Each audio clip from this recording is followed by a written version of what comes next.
بسم اللہ الرحمن الرحیم۔ آج میں صرف ان لوگوں سے مخاطب ہوں جو سب سے زیادہ زور دیتے ہیں کہ مدینہ ریاست بنا دو جی۔ کوئی کہتے ہیں ہم طیبہ ریاست بنا دیں گے جی، کوئی کہتے ہیں نظام مصطفیٰ نافذ کر دو جی، کوئی کہتے ہیں شریعت کا نفاذ ہونا چاہیے جی۔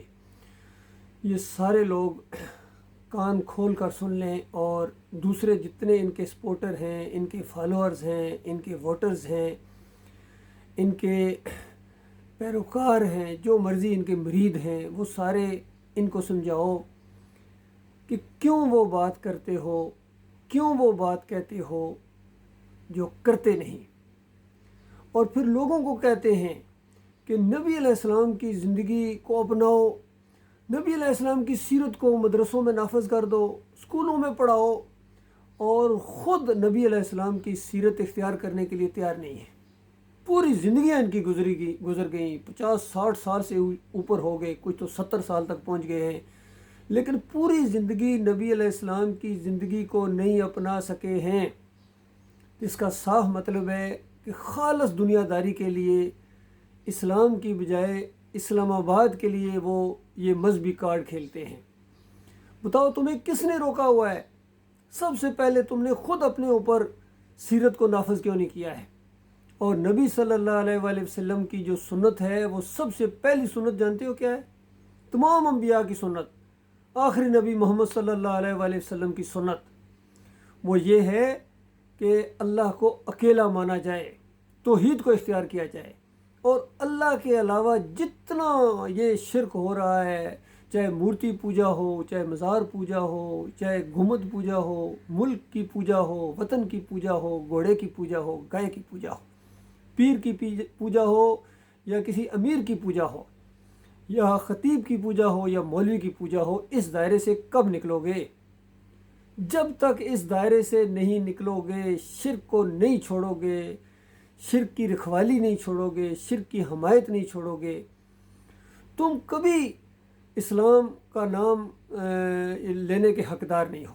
بڑا افسوس ہوتا ہے کہ جو شرک کے دائی ہیں، جو شرک کے رکھوالے ہیں، جو مزاروں پر جا کر سجدے کرتے ہیں، جنتی دروازوں سے گزرتے ہیں، حلوے بانٹتے ہیں، مزاروں کے اوپر جا کر چادریں چڑھاتے ہیں، واسطے وسیلے دیتے ہیں، وہ اسلام کا نام لے رہے ہیں۔ بھائی یہ سب سے بڑی خیانت ہے، تمہاری علمی خیانت ہے۔ یا تو تم نادان ہو، جاہل ہو، اور یا فریب کار ہو، دونوں صورتوں میں مجرم ہو، دونوں صورتوں میں خود ذمہ دار ہو۔ تو اللہ کے بندو، ترس کھاؤ اپنی جانوں کے اوپر۔ یہ چند دنوں کا یہ معاملہ ہے، اور تمہارا یہ کھیل بگڑ جائے گا۔ تم سے زیادہ بڑے سیاستدان، تم سے زیادہ بڑے جرنیل، تم سے زیادہ بڑے سیاستدان اور مذہبی کارڈ کھیلنے والے وہ اپنے انجام کو پہنچ چکے ہیں، اور اسی جگہ تم جاؤ گے۔ لہٰذا توبہ کرو، معافی مانگو اپنے مالک اور خالق سے۔ پہلے خود سنت کو اپناؤ، توحید کو اپناؤ، یہ سنت ہے۔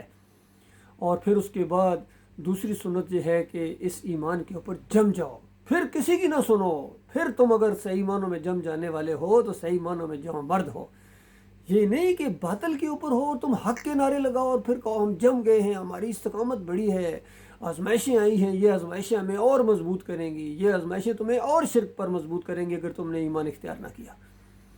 تو پہلے ایمان لاؤ اللہ کے بندو۔ قرآن جیسی کتاب تمہارے پاس، آخری نبی محمد صلی اللہ علیہ وسلم جیسے لیڈر، قائد، اور پھر تم ذلیل و خوار ہو پوری دنیا کے اندر، اور قوم کو بھی فریب دے رہے ہو، پوری انسانیت کو فریب دے کے اللہ کو فریب دینے کی کوشش کرتے ہو۔ لہذا ترس کھاؤ اپنی جانوں کے اوپر، بڑی خوفناک جہنم ہے اگر تم نے اپنے آپ کو نہ بدلا، اس بات کو نہ مانا، اور ایمان خالص کی طرف نہ پلٹے، ان فرقوں کو نہ چھوڑا، ان سارے شیطانی راستوں کو۔ یہ سارے شیطانی راستے ہیں، بریلویت ہو، دیوبندیت ہو، اہل حدیثیت ہو، سلفیت ہو، تصوف کا سارا، یا صوفیت ہو، یہ جمہوریت ہو، یہ سارے شیطانی راستے ہیں اللہ کے بندو۔ ان شیطانی راستوں پر چل کے اگر آپ سمجھیں کہ آپ کامیاب ہو جائیں گے یا جنت حاصل کر لیں گے، تو یہ تمہاری بہت بڑی خام خیالی اور بہت بڑا شیطان کا دھوکہ ہے تمہارے لیے۔ اللہ تعالیٰ تمہیں غور و فکر کرنے کی توفیق عطا فرمائے۔ یہ پلیٹ فارم ہے، ادھر آؤ اللہ کے بندو۔ ہر طریقہ تم نے اختیار کر لیا ہے، ہر طریقہ آزما چکے ہو اور فیل ہو چکے ہو، بار بار فیل ہو رہے ہو۔ جمہوریت آزمائی، مارشل لا آزمایا، اور جتنے بھی یہ فرقے ہیں، مسلک ہے، سب کو تم نے دیکھ لیا ہے۔ ایک سے ایک فریب کار ہے، دنیا دار ہے، دنیا کماتے ہیں۔ کوئی مسلک بتاؤ جو دین کے نام پر دنیا نہ کما رہا ہو، اذان دینے کے پیسے تنخواہ، امامت کرنے کے پیسے تنخواہ، اور پھر ان شرک کرنے والوں کو اپنا امام سمجھتے ہیں، لیڈر سمجھتے ہیں، ان کے پیچھے نمازیں پڑھتے ہیں اور سمجھتے ہیں 27 گنا ملے گا۔ تم نے ابھی جانا ہی نہیں ہے وہ تمہارا مالک کتنا غیور رب ہے۔ شرک اللہ کو گالی ہے، اللہ کو گالی دینے والے کو اپنا امام بناؤ گے اور تمہیں 27 گنا ثواب ملے گا۔ اچھا، کیا تم نے پھر فہم پایا ہے؟ کیا تم نے قرآن سے سیکھا ہے؟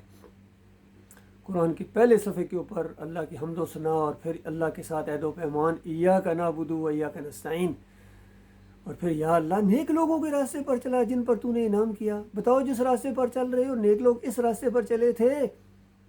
بتاؤ نہ ذرا۔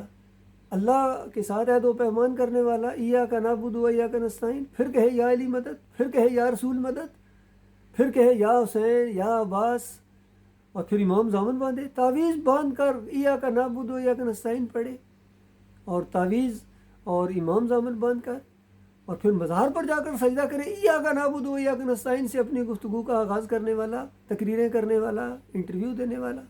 وہ کچھ ذرا بھی تمہارا دماغ نہیں کام کر رہا ہے؟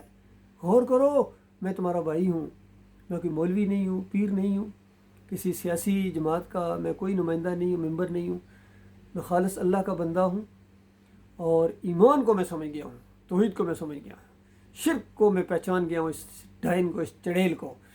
تو آج کوئی مسلک ایسا نہیں ہے، جماعت اسلامی ہو، تنظیم اسلامی ہو، جتنے بھی مسلک آج یہاں پائے جاتے ہیں، ان کے اندر شرک ہے، کفر ہے، کم از کم شرک ان اہل حدیث اور سلفیوں کے اندر ہے، حنبلیوں کے اندر۔ کہتے ہیں نبی علیہ السلام قبر کے اندر زندہ ہے، سنتے ہیں، دیکھتے ہیں، پہچانتے ہیں، صلاۃ والسلام پڑھو، روح واپس آ جاتی ہے، جواب دیتے ہیں اچھا یہ کفر ہے تمہارا، یہ انکار ہے، یہ شرک ہے۔ پھر وسیلے کا شرک، اپنے حبیب کے صدقے دعائیں مانگتے ہیں، اندازہ لگائیے، یا اللہ اپنے پیارے کے صدقے، حبیب کے صدقے، ایسا نجس شرک ہے۔ اگر اللہ کو کہہ دو یا اللہ اپنی رحمت اور شفقت کے صدقے، غفور الرحیم ہونے کے صدقے، الرزاق ہونے کے صدقے، جو اللہ نے طریقہ بتایا وہ تمہیں پسند نہیں ہے، وہ تمہیں یقین نہیں آتا ہے، تو پھر مار کھاؤ، پھر تمہارے اوپر پتھروں کی بارش پچھلی قوموں کے اوپر ہوئی ہے تو تمہارے اوپر میزائلوں کی بارش ہوگی، اور پھر تمہارے معصوموں کو اس طریقے سے چھیدا جائے گا، تمہاری خواتین کی بے حرمتی ہوگی، اور تم پوری دنیا میں ذلیل و خوار و رسوا ہو جاؤ گے۔ اللہ کے بندو، یہ دنیا کی معمولی سی ذلت ہے، مرنے کے ساتھ جو تمہیں وہ آگ لگنے والی ہے، بجھائے نہ بجھے گی۔